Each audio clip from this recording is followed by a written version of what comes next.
Hi, and welcome. You're listening to the X22 Report. My name is Dave, and this is episode 2103, and today's date is February 21st, 2020, and the title of the episode is Central Bank Lost, No Moves Left. Get ready. It's all about to kick in.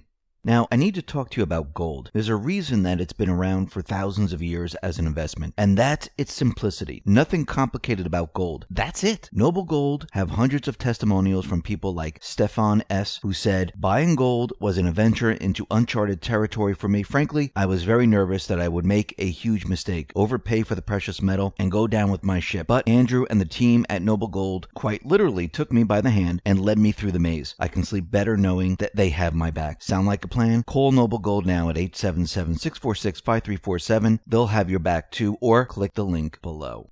Let's get into the economic collapse financial news. Now, the central bankers, they have been trying for a very long time, since Trump came into office, to bring down the economic system. And at every turn, they have failed.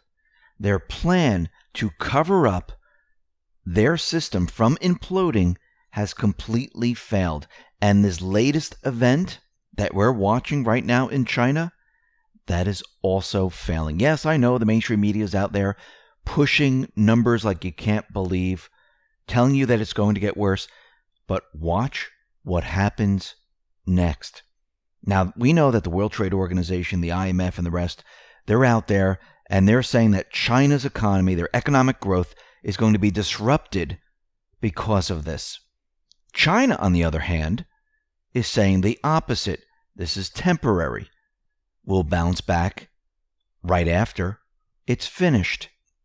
Trump also alluded to the fact that once spring hits and the warmer weather comes in, we might see a change in what is happening in China. Now, why are they pushing an event or any event? Why do they do this?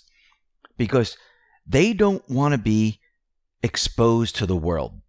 They like hiding behind the curtain. I'm talking about the central bankers, the elite, the unelected. They don't want anyone to know who they are.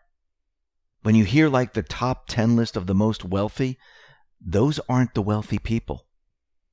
The wealthy people are the central bankers. You're looking at the billionaires. You're not looking at the trillionaires. Big difference. But they don't want their name plastered all over magazines or on TV or anything like that. Why? Because they hide in the shadows. And we know there's a clause within the Phase 1 trade deal in China, and we know that the central bankers, they don't want this deal. They don't want it, even though they were out there in the beginning saying, oh, we want Trump to make this deal. Oh, we want him to do this. No, they were happy the way it was because they had the ability to blame it on Trump. Trade war, tariffs. That's why the global economic system is slowing. Once he made the deal, that's it. So what are they trying to do right now?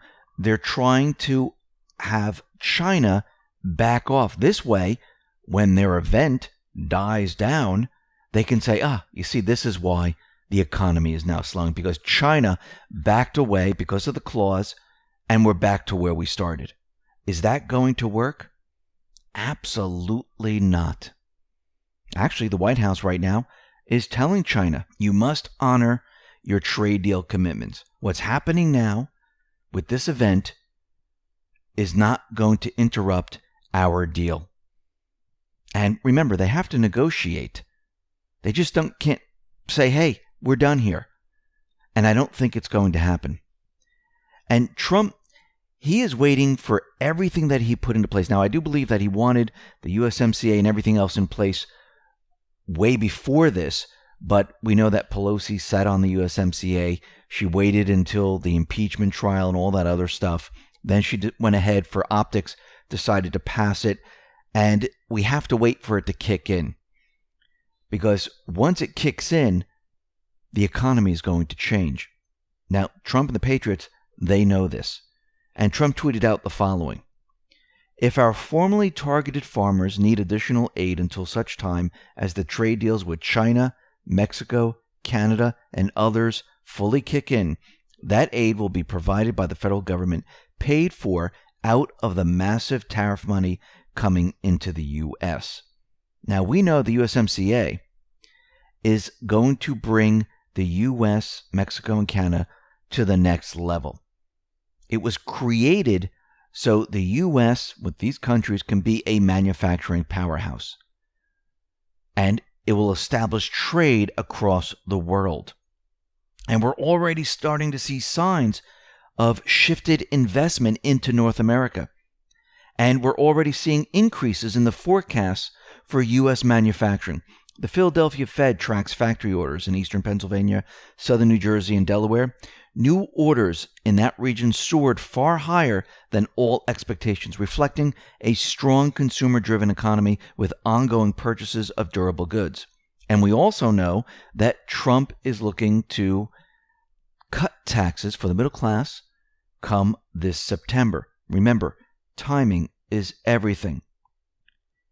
Remember, with the USMCA and all these trade deals, we've only touched the initial outer edges of the impact of the USMCA, the China trade deal, the other trade deals with Japan and all the others, and we're going to see a huge shift in investment and growth in North America.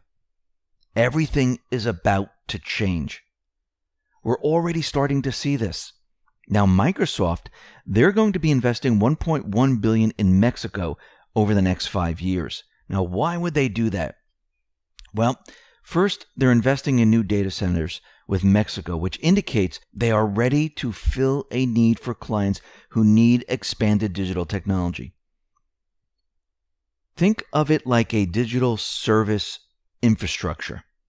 In the same way a construction firm would position itself for anticipated utility service needs and housing development within a community, Microsoft right now is positioning for needs in the digital and technology space. As much as companies need access to electricity, water, raw materials, and labor pool, they also need to be able to link into data networks. These are the first steps within a resurgence of North America investment. And remember, Trump didn't have enough time to bring back all the manufacturers to the United States, to cut all the regulations, to do everything that he needed to do. So they went to another plan. What can we do before we can really bring back everyone to the U.S.? Well, we know there's a lot of manufacturing in Mexico, a lot of deals with Canada. Why don't we combine it all and make a powerhouse that can compete against any of the globalist systems that are out there? And this is exactly what he has done. This will buy him the time that he needs to bring back the companies to the U.S. And when investment starts to pour in, when manufacturers start to come back, this is the goal that he's trying to reach. And this will enable the U.S. to compete on the world market. And what does Trump have to do to get there? He needs to play within the rules of the central bank system. Remember, the central bank, they're running out of options right now. And I'm not talking about to keep the economy going. They're running out of options to cover up the economy. The way they do it is they have events. And everyone looks at the event and they point to the event and they say that's why the system has self-destructed. And Trump, he needs to play within the rules of the central bank right now while he builds the transitional economy. So he's pumping the central bank up, using their weapons against them. What is he using against them? Well, he wants them to lower rates. He wants stimulus. And I know the mainstream media and some Fed heads are out there and they're saying, well, this is an election year. We don't like to get involved, so we're going to take a step back. Now, I don't care if it's an election year, not an election year, it doesn't make a difference. I think Trump wants what he wants. It makes no difference to him. If he wants lower rates, it doesn't matter when it is. He just wants them because he knows it's part of the plan. And it looks like the Fed is laying the groundwork to lower U.S. interest rates this year, just as they did in April of 2019 before cutting rates in July, September, and October.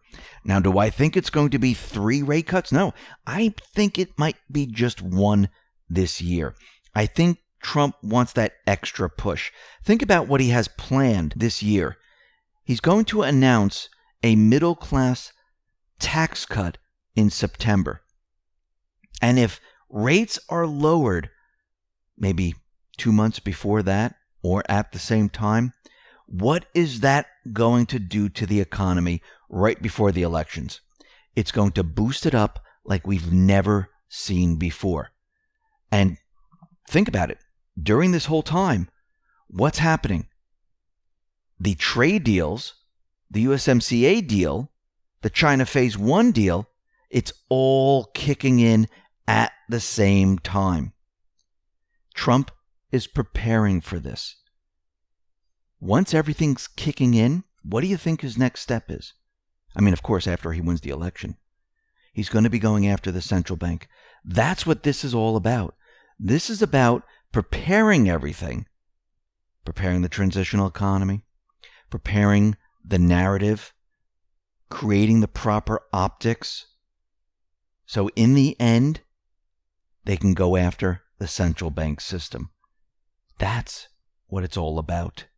Because without getting rid of the central bank system, we're in the same exact system. This is the Patriots' next move. Listen, everyone, thanks a lot for listening. Be well, be safe, and especially be prepared. Thanks a lot.